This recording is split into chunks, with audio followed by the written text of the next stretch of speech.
দৰঙৰ ৪৮ নং চিপাঝাৰ সমষ্টিৰ ৪ নং পথৰুঘাট দুনি জিলা পৰিষদ সমষ্টিত শান্তিপূৰ্ণ আৰু নিয়াৰিকৈ ভোটগ্ৰহণ প্ৰক্ৰিয়া চলি আছে।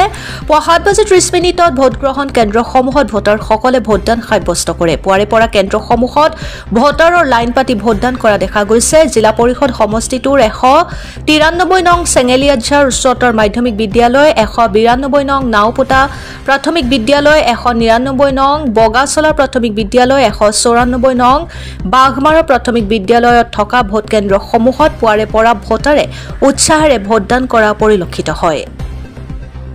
Bureau report, Arunodoy Assam. আপুনি ভোটাধিকাৰ সাব্যস্ত কৰিছে নহয় জানো? কোন চেণ্টাৰ? আমাৰ চেঙেলীয়া পঞ্চায়ত। এই চেণ্টাৰৰ নাম কি?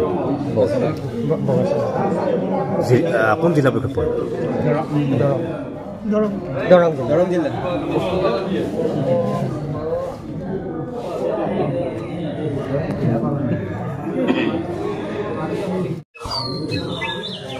আমি কুমাৰপাৰাৰ ভোটগ্ৰহণ কেন্দ্ৰত আছোঁ বৰ্তমান। আমি ধুনীয়াকৈ নিয়াৰিকৈ চলি আছে, ভোটগ্ৰহণ চলি আছে। এইটো কোন জিলা পৰিষদ পৰে? আমাৰ দুনি পাথৰিঘাট জিলা পৰিষদ। আপুনি ভোট দিয়া নাই? নাই, দিমহে দিয়া। নিয়াৰিকৈ চলি আছে? নিয়াৰিকৈ চলি আছে।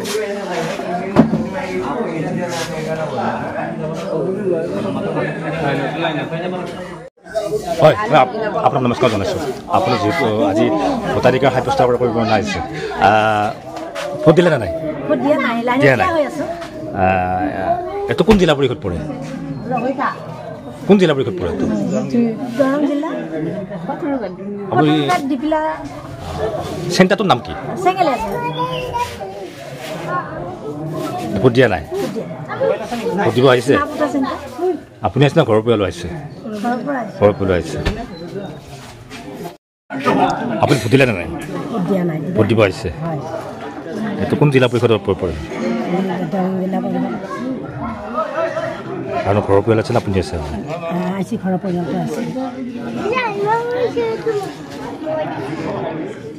আপুনি ভোট দিব আহিছে? ভোট দিলে নে নাই? আপুনি বহুত দেৰিকৈ আহিলে দেখোন।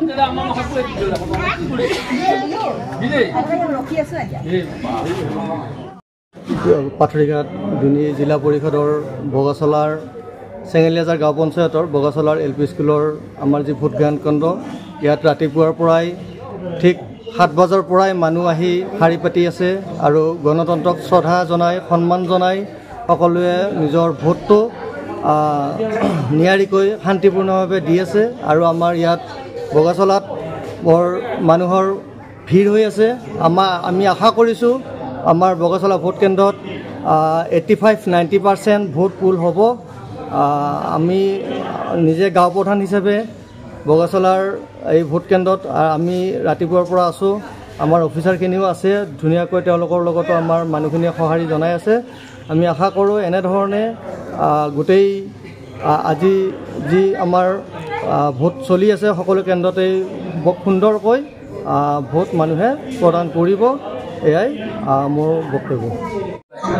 হয়, এগৰাকী ৮০ বছৰীয়া বৃদ্ধ আৰু বৃদ্ধগৰাকী ভোটাধিকাৰ সাব্যস্ত কৰিবলৈ নিজৰ দায়িত্ব, কৰ্তব্য, গণতন্ত্ৰৰ প্ৰতি শ্ৰদ্ধা সন্মান জনাই তেখেতৰ ভোটাধিকাৰ সাব্যস্ত কৰিব আহিছে। দাদা, আপোনাৰ নামটো ক'ব নেকি? মোৰ নাম ৰঞ্জিত শৰ্মা। আপোনাৰ ঘৰ ক'ত বাৰু? আপোনাৰ ঘৰ ক'ত? মোৰ ঘৰ বগাচলা। কোন চেণ্টাৰ? এইটো চেণ্টাৰ পশ্চিম তাৰিখ। নাই, আপুনি যিটো ভোট দিব আহিছে এই চেণ্টাৰটোৰ নাম কি? চেণ্টাৰটোৰ নাম কি? যিটো ভোটগ্ৰহণ কেন্দ্ৰ, এই কেন্দ্ৰটোৰ নামটো হ'ল ধৰ পশ্চিম কি বোলে বগাচলা। জিলা পৰিষদ কি পৰে? পাথৰিঘাট। আপুনি ভোট দিবৰ কাৰণে ওলাই আহিছে? হয় হয় হয়। আপোনাৰ গণতন্ত্ৰৰ প্ৰতি শ্ৰদ্ধা ভক্তি নহয় জানো? দায়িত্ব কৰ্তব্য হয়। আপুনি ভোট দিলে নে নাই? ভোট দিয়া হৈছে বাৰু। হয়, এতিয়া কাৰোবাৰ তাত দিছে আৰু নহয় জানো? নহয় বাৰু। হয় হয়। ঠিক আছে, আপোনাক ধন্যবাদ জনালোঁ। আপুনি আহিছে নে আপোনাৰ ঘৰৰ পৰিয়াল বা বেলেগ আহিছে? পৰিয়ালো আহিছে। পৰিয়ালো আহিছে আৰু চব আহিছে। আপোনাৰ যিহেতু আমাৰ মোৰ পৰিয়াল গড়ে 11টা ভোট মোৰ ঘৰৰ পৰিয়ালৰ ভোট। এতিয়া আপোনাৰ কেইবাৰমান ভোট দিয়া হ'ল? আপোনাৰ 18 বছৰ বয়সৰ পৰা ভোট দিব পাৰে নহয় জানো? 18 কেইবছৰমান ভোট দিলে এতিয়ালৈ? বছৰ এতিয়া বৰ্তমান 80 হ'ল লৈছোঁ এতিয়া 80 হওঁতে ধৰ ইমান বছৰ জীয়া আছোঁ আৰু সেই ধৰ 18 বছৰ পাৰ ধৰ বিপজিলিয়ে হ'ল